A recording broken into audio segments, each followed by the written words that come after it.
Hi, you're watching Access Community Television. I'm Yana Kalanzi, and today I'm very excited to be speaking with Lama Mugabo, who is a community activist and organizer, and we'll be discussing Black History Month and events that are taking place in Vancouver, along with the history of Black communities in our city. Thank you so much for coming by, Lama.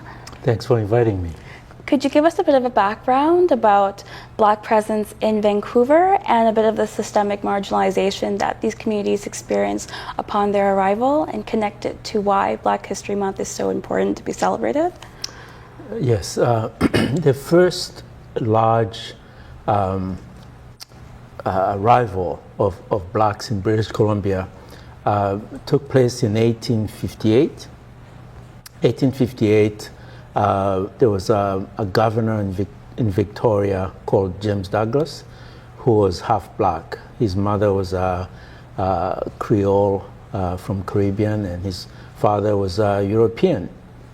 And of course, James Douglas was sensitive to what was happening to Black people south the border, and he invited 400 families to come up, and they settled in Victoria as well as Salt Spring Island.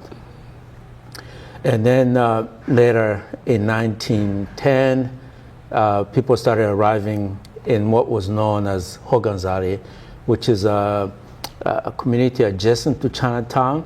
This is where the viaducts are today. And the community thrived from 1910 all the way to 72.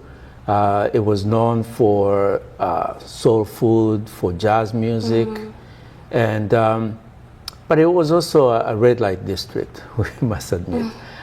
So you can imagine all the musician greats that came to Vancouver, Miles Davis, Ella Fitzgerald, all of them ended up at Jimi Hendrix. Jimi Hendrix grew up at Hogan. His mother, Nora Hendrix, founded the AME Church in Hogan, which had more than 800 people who were registered members. So it was a very thriving community, and unfortunately, in the 30s and 40s, North American cities practiced something called the urban renewal, which was a tool that was really targeting Chinatown and Black inner city communities. And the whole thrust of urban renewal was to remove the blight. And this was done deliberately because the community would be allowed to go in disrepair. The city wouldn't pick up garbage. And when a house was vacant, the city would buy it, but they wouldn't cut the grass. So eventually it became the dumping ground for garbage. So the community ran down, and by 1972, people had been discouraged, and eventually they moved and the bulldozers came. In 2015, the city of Vancouver decided to tear down the viaducts, and the Black community here in Vancouver saw an opportunity to revitalize this neighborhood and honor the legacy of folks who live there.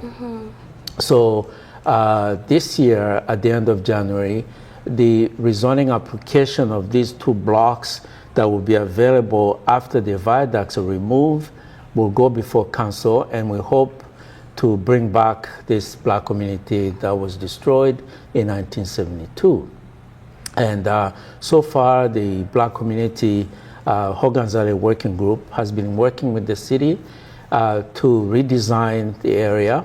The city hired a Black architect, Zina Howard, who has an amazing experience in revitalizing communities south the border. And she, in fact, built the African American Museum of Culture and History in Washington, D.C.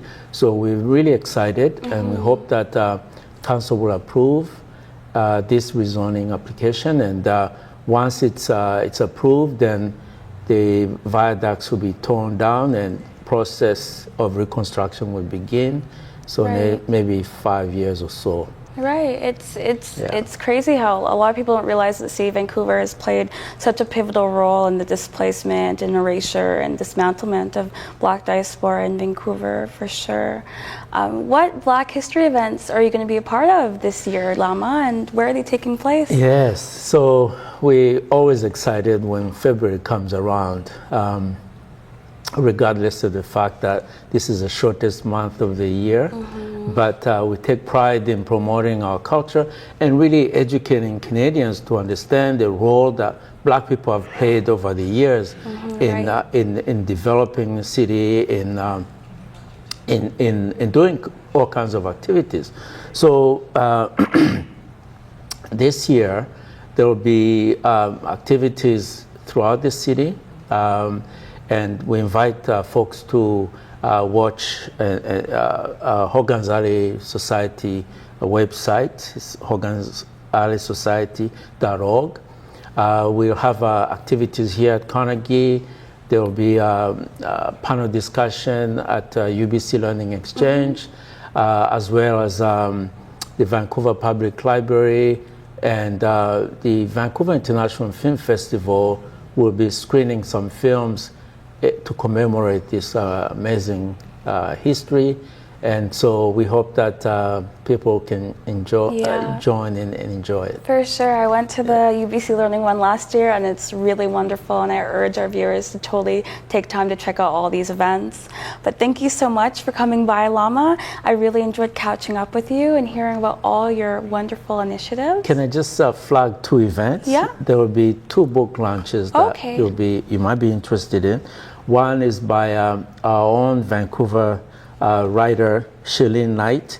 She's releasing her first fiction called Dear Current Occupant, and this is coming up in March. Also in March, there's a sister from Montreal by the name of Robyn Mayard, who is going to launch a book on March 1st. It's called Policing Black Lives, State Violence in Canada from Slavery to Present.